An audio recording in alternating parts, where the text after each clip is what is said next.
This is the story of the Thomas M. Dunham family and the lasting impact he and his children and grandchildren have had upon their hometown of Aurora, Illinois.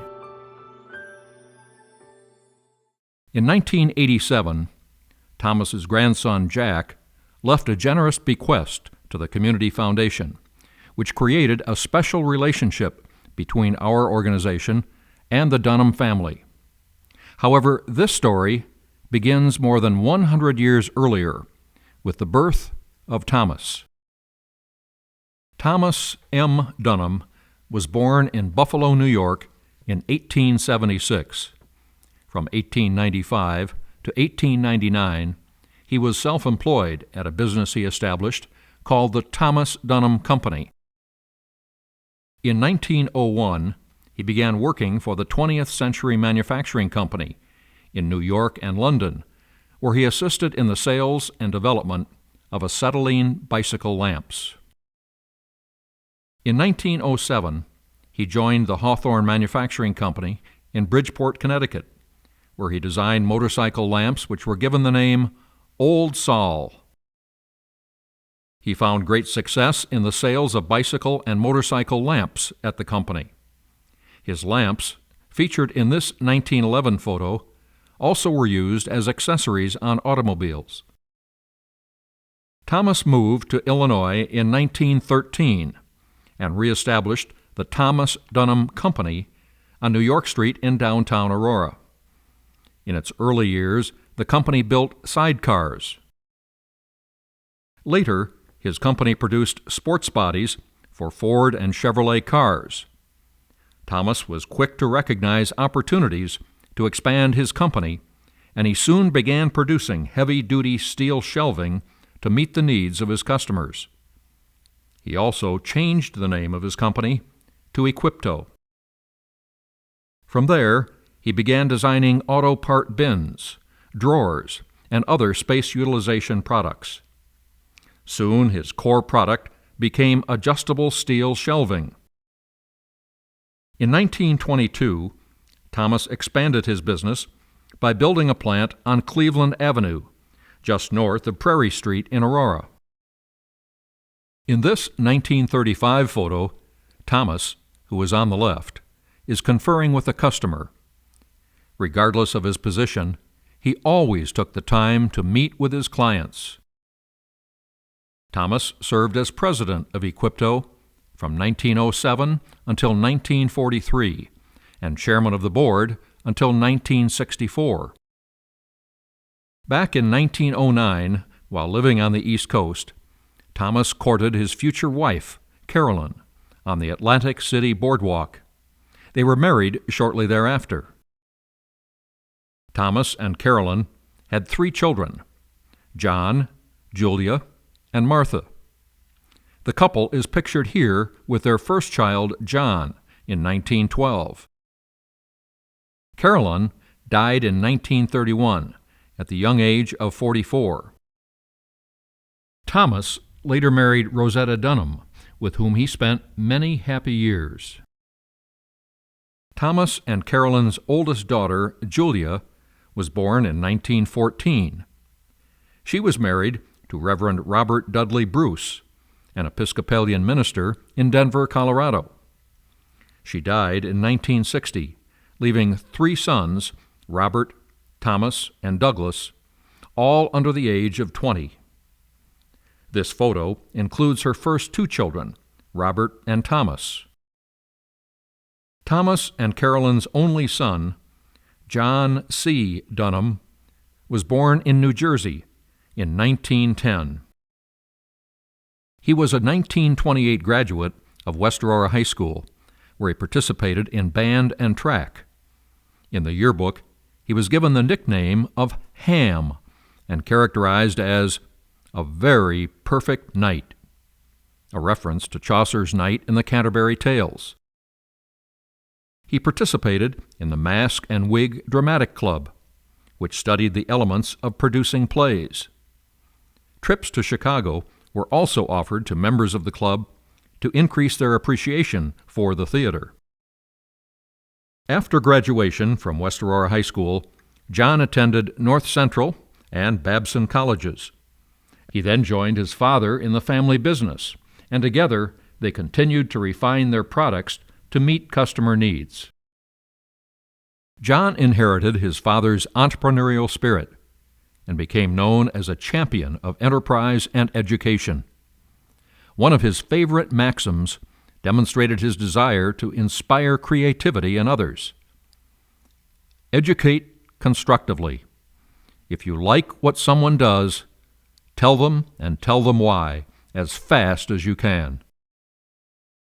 Through the years, John and his father continued to collaborate in the design of products that brought success to the company. Later, they purchased and relocated the company to the former All-Steel plant, just north of their Cleveland Avenue location. In this photo, John receives the well wishes of Carl Gruby, president of All-Steel, who moved his company to Alcott Road in Montgomery. John was president of Equipto from 1943 until 1973, and then chairman of the board until 1994. He also served as president of the Aurora Chamber of Commerce in 1963. In addition, John was a director of the Old Second National Bank in Aurora for over 30 years. In 1978, he and his fellow board members attended the dedication of the bank's new drive-up facility. John married Catherine Stewart, a 1930 graduate of East Aurora High School. Catherine was a brilliant student who excelled in her studies and school activities. John and Catherine had one child, Jack, whose formal name was John Stewart Dunham. Jack was born in May 1931. He attended East Aurora High School and North Central College. Jack started working for the family company as a teenager and served in various capacities for 30 years. In 1957, Jack, Thomas, and John celebrated Equipto's 50th anniversary in front of the company's headquarters. They were proud to share this milestone in their company's history with the entire community. Jack was elevated to the presidency of the company in 1973, when his father assumed the chairmanship of the board. Jack died in August 1979. In 1987, the Community Foundation received a bequest from Jack's estate to create an endowment for the perpetual support of Aurora Christian School. A portion of Jack's bequest was given to Aurora Christian, which enabled the school to develop into a first-rate educational institution for local residents. The year before Jack's death, longtime employee Robert Wallen was promoted to president of Equipto, a position he held for 13 years. Thomas and Carolyn Dunham's youngest child, Martha, was born in 1919. She was a 1937 graduate of West Aurora High School and a 1941 graduate of Wheaton College. Martha also worked at Equipto. In this 1935 photo, she is seated at a desk with her father standing behind her. Martha worked for Equipto for over 60 years, first as marketing and sales manager, and then as a corporate officer. She eventually achieved the position of chairman of the board and served in this capacity until her death in 2004. Martha married attorney George Matyas in December 1948. Martha and George's holiday wedding was a wonderful affair for the entire family. Martha's brother John is pictured here with his second wife Dorothy. Also in attendance was George's sister, Mary Matyas Sanders, Rosetta and Thomas Dunham, and best man Howard Moore. Martha's husband George passed away in 1971. Martha and George had two children, Tom and Emily. Tom currently lives in Texas, and Emily lives in Arizona. One of the final family photos with Thomas included his wife Rosetta, who is seated by his side. Also in the photo are grandson Jack and his wife Sharon Eisler Dunham, Thomas's daughter Martha and his son John, and John's wife Dorothy. Thomas died in 1964. The last family member to serve as president of Equipto was Martha's son, Tom Matyas. In this photo, Tom is congratulating John on his 85th birthday. Tom was a salesman for Equipto in the 1980s, and then president from 1991 until 2004. Tom sold the company in 2004 and now is president of the charitable organization called Grace International Educational Foundation, which promotes quality, affordable education for the children of Christian missionaries serving in Asia. John, Martha, and her second husband, Herbert Shingothi, were strong supporters of Aurora University. In 1989, the university's president, Thomas Zarl, and chairman of the board, George Peters, presided over the unveiling of a plaque that designated the then newest building on campus as Dunham Hall. Martha and her husband commissioned the building of the new facility that houses the Dunham School of Business and the Shingothi Center for Native American Cultures. Martha's daughter Emily and son Tom also were present for the dedication of the building. In later years, John Dunham launched the Dunham Scholars Program at the encouragement of his third wife, Judy, whom he married after Dorothy's death.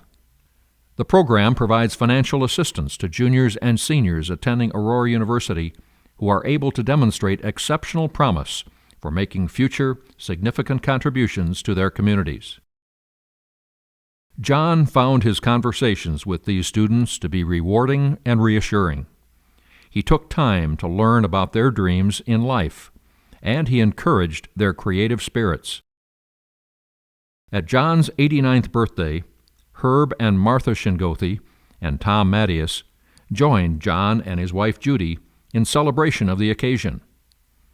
Judy was a source of inspiration to her husband and partnered with him in the creation of the Dunham Fund, a private foundation he established in 1996. John named his new foundation the Dunham Fund to honor the philanthropic legacy of his entire family. The foundation was created to enhance the educational opportunities for local students and encourage new ways of addressing the recurrent problems of society. Since its founding, the Dunham Fund has awarded millions of dollars for local charitable projects. The Community Foundation has been a grateful recipient of many of these grants and continues to administer a scholarship program on behalf of the private foundation. John was insistent that his foundation serve as a catalyst for finding new solutions to the challenging problems faced by society. His positive view of life and hope for the future are being reflected in the decisions made by the Board of Advisors he named to represent his foundation. John chose 7 community leaders to carry out his wishes. Seated are Janet Morkos, who succeeded her husband Jacob, who passed away in September 2006, Wendy Hirsch, and Ryan Maley. Standing are Michael Morkos, William Skoglund, Mark Trumper, and Stuart Beach. William Skoglund served as the foundation's first president. Lifelong Auroran Robert Vaughn was chosen as the foundation's first executive director and continues in that role to this day.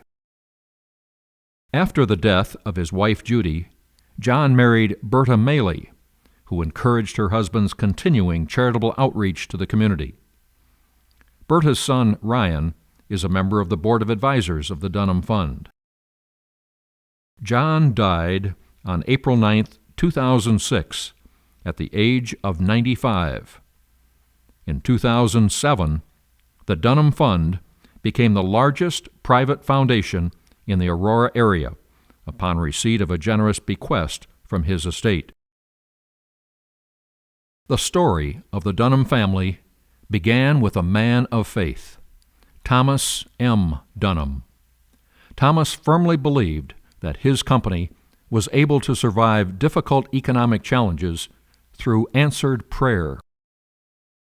As a constant and humbling reminder of his good fortune, he affixed the following verse from the book of Joshua on the wall of his home: "As for me and my house, we will serve the Lord." This was the standard by which Thomas lived his life, a standard he successfully bequeathed to his family, as evidenced by their decisions to give back to those in need. John's creation of a charitable foundation to serve his beloved community, Martha's commissioning of a center for the understanding of Native American culture, Jack's generous bequest to the Community Foundation for the future needs of Aurora Christian School, and Tom's leadership of an international foundation for the education of missionary children.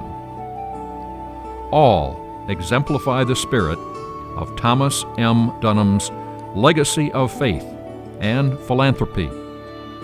The Dunham family's unparalleled service to the Aurora community will continue to be treasured in the years to come.